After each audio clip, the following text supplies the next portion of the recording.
আগামী বছরের ফেব্রুয়ারিতে আসন্ন জাতীয় সংসদ নির্বাচন অনুষ্ঠিত হবে। অন্তর্বর্তী সরকারের এমন ঘোষণাকে স্বাগত জানিয়েছে দেশের সবচেয়ে বড় দল বিএনপি। অন্যদিকে গণপরিষদ নির্বাচনের দাবি তোলা ছাত্রদের নতুন দল জাতীয় নাগরিক পার্টি বিচার সংস্কারহীন নির্বাচনে অংশ না নেওয়ার ঘোষণা দিয়েছে।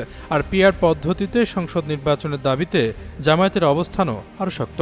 এছাড়াও ছোট ও মধ্যম সারির বেশ কিছু দলকেও এসব দাবির পক্ষে সুর মেলাতে দেখা গেছে।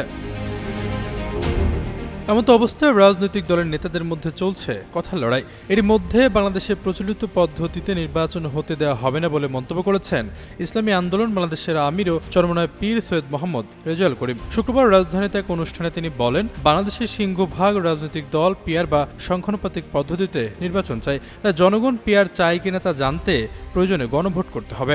সংস্কার এবং বিচার নিয়ে অন্তর্বর্তীকালীন সরকার যে ওয়াদা করেছিল তা ভঙ্গ করেছে। রেজাউল করিম আরও বলেন, জুলাই আগস্টে ছাত্র আন্দোলন চলাকালে অনেক শিক্ষার্থী জীবন দিয়েছে, কেউ পঙ্গু হয়েছে, আবার কেউ চোখ হারিয়েছে একটি সুন্দর দেশ গড়ার আশায়। প্রচলিত নির্বাচন পদ্ধতি কালো টাকার দৌরাত, পেশি শক্তি ও ভোট জালিয়াতির সুযোগ করে দেয়। এর ফলে দেশের সম্পদ বিদেশে পাচার হয় এবং চাঁদাবাজি জন্ম হয়। বর্তমান নির্বাচন পদ্ধতি বাংলার জমিনে আর দেখতে চায় না।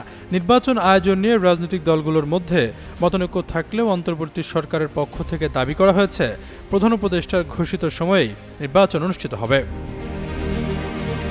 এদিকে রাজনৈতিক বিশ্লেষকদের মত, বর্তমান রাজনৈতিক পরিস্থিতি হিসেবে ফেব্রুয়ারিতে নির্বাচন আয়োজন নিয়ে নতুন করে শঙ্কা তৈরি হয়েছে। আওয়ামী লীগের কার্যক্রম নিষিদ্ধ থাকা নির্বাচনকে গ্রহণযোগ্য করতে এনসিপি, জামাত, গণ অধিকার পরিষদের মতো দলগুলো নির্বাচনে অংশ নেওয়ার বিকল্প নেই। কিন্তু এখন পর্যন্ত দলগুলো যে অবস্থানে রয়েছে সেটা দেশের রাজনীতির জন্য অশনি সংকেত। আশরাফুল ইসলাম, যুগান্ত নিউজ।